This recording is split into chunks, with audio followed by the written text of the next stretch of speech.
This week on the Digital Marketing Scoop, we're talking with Carman Pirie about account-based marketing.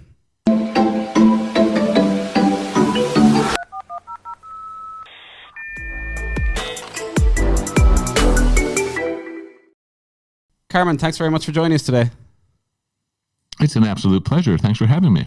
You're very welcome, very welcome. So tell us a bit about yourself and what you do. Well, first off, I can tell you that I rarely am at a time disadvantage. Usually we are the earliest, and everybody that we talk to here at Cliq Partners kind of is mostly west of us. So we're always like kind of the ones that arrive in the office early. But here you guys are, it's like midday over in Ireland. And I'm just trying to get some espresso into me and sound coherent. So, we'll see how this goes. But a little bit about me. I'm a co-founder of Cliq Partners, which is a manufacturing marketing agency. We really help B2B manufacturers digitally transform their sales and marketing apparatus to serve their customers better and outpace their competition online. In addition to that, I also host the Coolering podcast, which is a podcast built for manufacturing marketers to really help tell their stories and kind of unpack what's happening in the world of manufacturing marketing these days. It's kind of almost the closest you can get to that type of content. Otherwise, it's kind of just something that's more around B2B.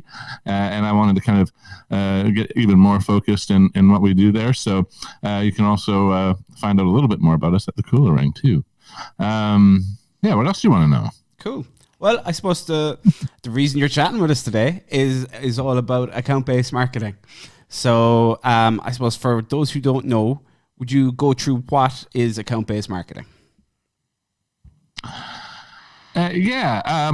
It's interesting because I think it can be different things to different people or different size organizations. But I would say this: it's a change in the way you market, a more focused way of marketing that focuses your energies around your target accounts. Kind of in a little bit of a dead giveaway in the name.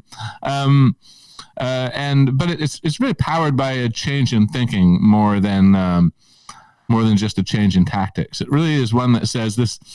You have to begin to think that this marketing funnel that we've often been told exists for an awful lot of B2B organizations actually doesn't exist. There isn't this unlimited top of funnel that you can just write some blog posts and buy some paid search and all of a sudden you get oodles more qualified traffic ready to give you money. For a lot of big, or not even just big, but a lot of B2B organizations, that's just not their marketing reality. And in fact, I would suppose you folks as an agency, it's probably not your marketing reality either. You can't, you probably couldn't take on 500 new clients next year. You know, there's a limit. We could try. We'd give it a go. I don't want to put an artificial cap on your growth. But more just to say, if you're the kind of business that looks to bring on a customer or two a month, or even some of my clients, they could really only bring on one or two new customers in the run of a 18 to 24 month period. It's just to ramp. They're multi-million-dollar deals that last for years and years, but you just don't have the capacity to go sell 100 of them, and there's not 100 people that can go buy what they sell. So really, that's what account-based marketing says. Let's focus our energies on surrounding our target accounts and the contacts within those target accounts that we actually want to talk to. We want to know who we want to know about us, be aware of us, and really just creates a really tight alignment, if you will, between a marketing and sales effort versus the typical funnel thinking that I think a lot of people are a little bit more familiar with. Cool. Yeah. So let's say B2B business and they've been working doing more traditional stuff, maybe some inbound stuff, we'll say, like blog posts, all that kind of more traditional marketing, we'll say. If someone was looking to get started on account-based marketing, what do you think are the first steps that they should take?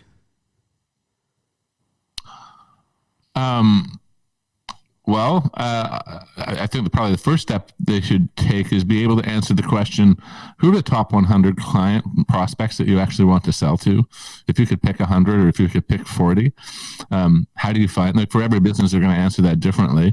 It may require using a tool I don't know, even the more accessible tools like Zoom Info or something like that to do actual research on the industries and categories that you want to narrow in on and find contacts within them. But beyond that, if you're a more local business or what have you, it's simply start by creating the list. It's so funny to me how many people don't have the list. I mean, they come to you, they want to grow, and you say, okay, well, who are the 100 companies that if you could sell to, you would? Who are your 100 dream accounts or your 50 dream accounts? And they can't answer the question. So if you want to get started with account-based marketing, I would say first, let's get started there. And then start to say, what are our opportunities given the business that we're in and the other things that we do from a marketing perspective, trade shows or what have you? What opportunities do we have to surround these target accounts? And that can be advertising on LinkedIn, focused on those accounts. That could be doing much more robust account-based advertising with a platform, say like Terminus or something like that, where you're targeting people within specific titles with specific roles within your target organizations, and you're rolling out more complex campaigns that are aligned to their customer journey. We can go a lot of different places with it, but the starting place is, do you know who you want to sell to? Yeah, it's a very good point, because I think, and you see this in all types of marketing, people kind of jump ahead. They jump to the platforms or they jump to the higher level stuff, but they answer the simple question, okay, who do you want to target? Who do you want to be your customer? And it's a really personalized approach then once you even if you were not doing account-based marketing, even to have that list puts you in a personalization space as well for targeting in your adverts as well. Yeah, absolutely. You mentioned Terminus. Was that the platform you mentioned? Yeah, I would say that Terminus would be, I may be a bit biased, but I'd say it's probably a bit of the leader in this space. They've certainly been at it a while. And is that a pay-per-click platform, or how exactly does that work? That's a reasonably, I don't know if they would, I don't know if I'd say reasonably expensive. It depends on your point of view, because the ROI, expensive is relative. Yeah.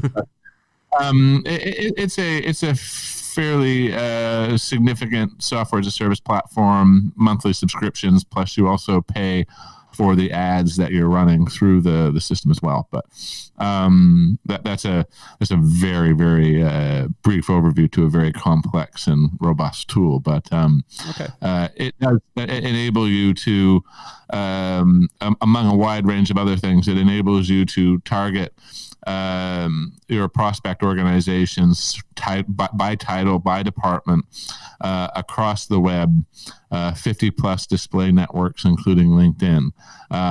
So you can be showing a different ad to the marketing VP, then you're showing to the head of purchasing, then you're showing to the CEO.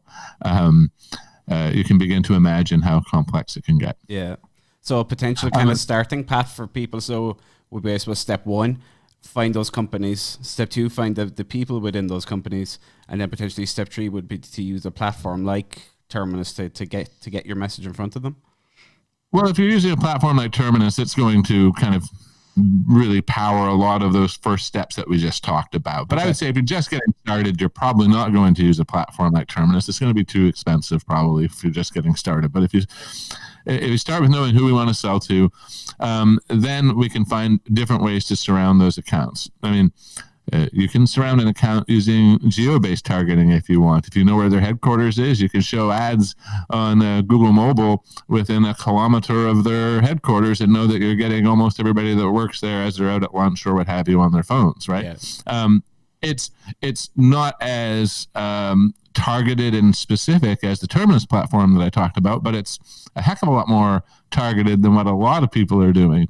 But beyond that, I encourage people to think about the real value of that sale. We have a client that I mentioned that the sales are in the millions of dollars. So when we go to research a prospect account for them, there's a real appetite to spend. Frankly, they don't mind spending $5,000-$10,000 researching that account, finding out all of the possible points of connectivity and does our engineer and our prospects engineering team happen to like the same sports teams?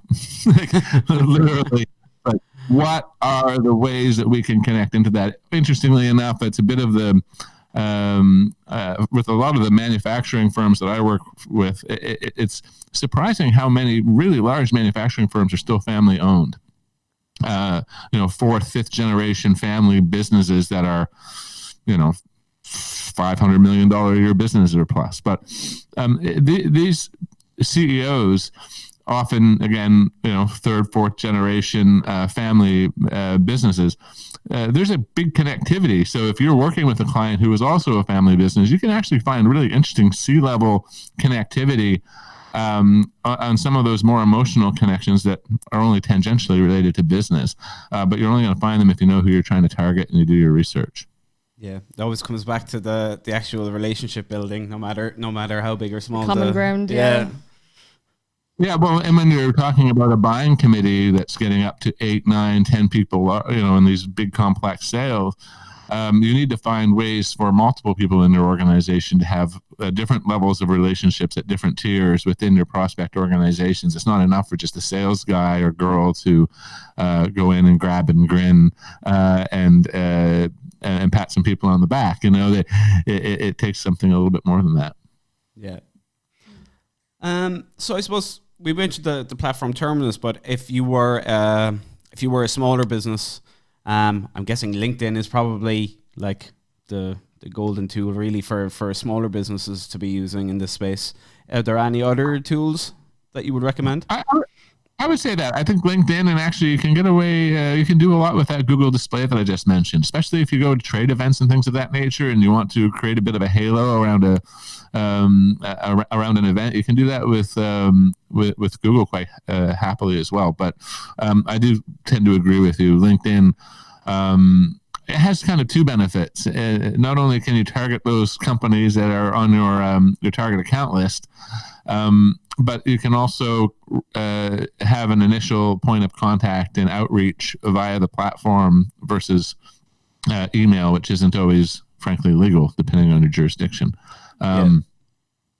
So it's I think for a lot of people just getting started, they're going to find themselves working within LinkedIn Sales Navigator and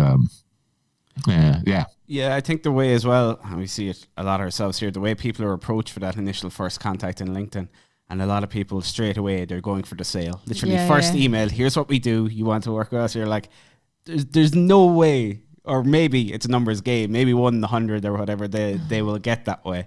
But I think coming back to it's about building a relationship.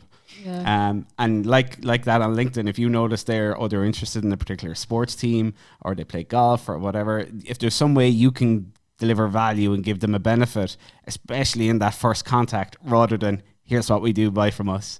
I think that has a major benefit on the B2B side for businesses. Oh, absolutely. But beyond those kind of more personal relationship pieces, you can also look at it through the lens of how do you start to forge a business relationship with these folks that isn't predicated on trying to sell them something. So, well, frankly, what we're doing right now, if I wanted to, I have a podcast. If I wanted to sell something to you, probably one of the easiest ways for me to get started down that path to at least get to know you is to invite you to be a guest on my podcast. Yep. Create content together.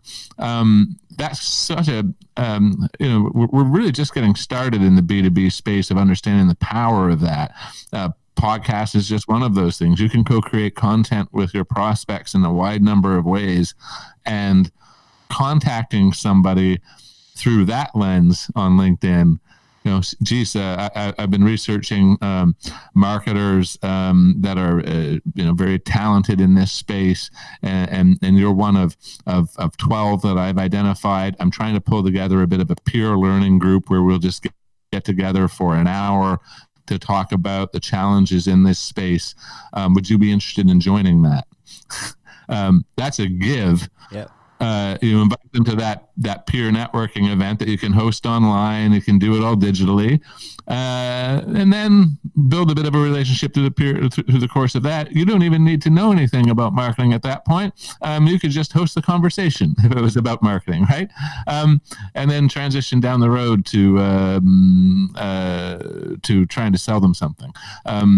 They're going to be a lot more receptive to that sales-based conversation if they've already spent an hour in a peer exchange with you, as an example, or if they've already spent an hour recording a podcast with you, or what have you. Yeah, it's like anything. Once someone gets to know and trust you, it becomes less of a sell, and it just becomes a conversation about how you can help them. Yeah. As opposed to a sales I know, call yeah. or a sales email or whatever. I think the best email I ever got was trying to sell me equipment that like only someone maybe 80 plus would need to like get in and out of bed and up and down stairs and stuff. And I was like, oh no, of all things, their targeting wasn't on point. Yeah.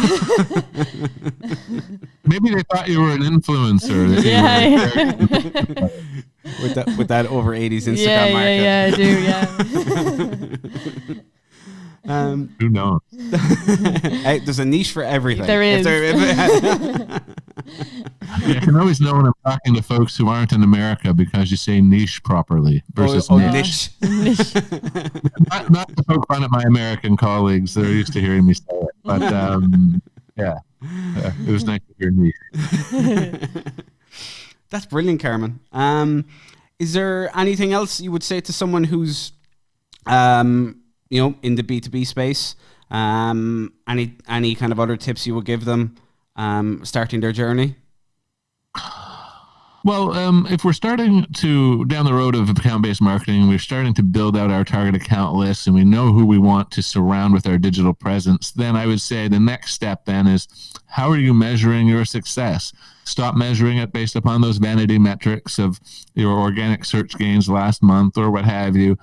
Start measuring it by, to what extent has my marketing been successful in engaging our target account prospects? How many, if it's even engagement on a display campaign that you're running on LinkedIn, or a number of downloads for content that you're promoting, going several steps further, how many actual prospect organizations have converted on our assets, and we now have them in our database and they've consented to us actually being able to reach out to them. Start measuring those things and stop measuring the vanity metrics along the way. And I think you're well on your way to at least beginning to think about marketing, not through that misguided funnel lens, but through a more focused approach. Fantastic. If people want to find out more about you or your business, where can they head to? Come to KulaPartners.com. That's KULA partners.com. You can kind of find everything out about us there, and you can link to the Kula Ring podcast there as well. So, cool. We'll put that in the show notes. Yeah, yeah. Great. Brilliant. Carman, thank you very much. It's been an absolute pleasure, guys. Thank you. That has been this week's episode of the Digital Marketing Scoop.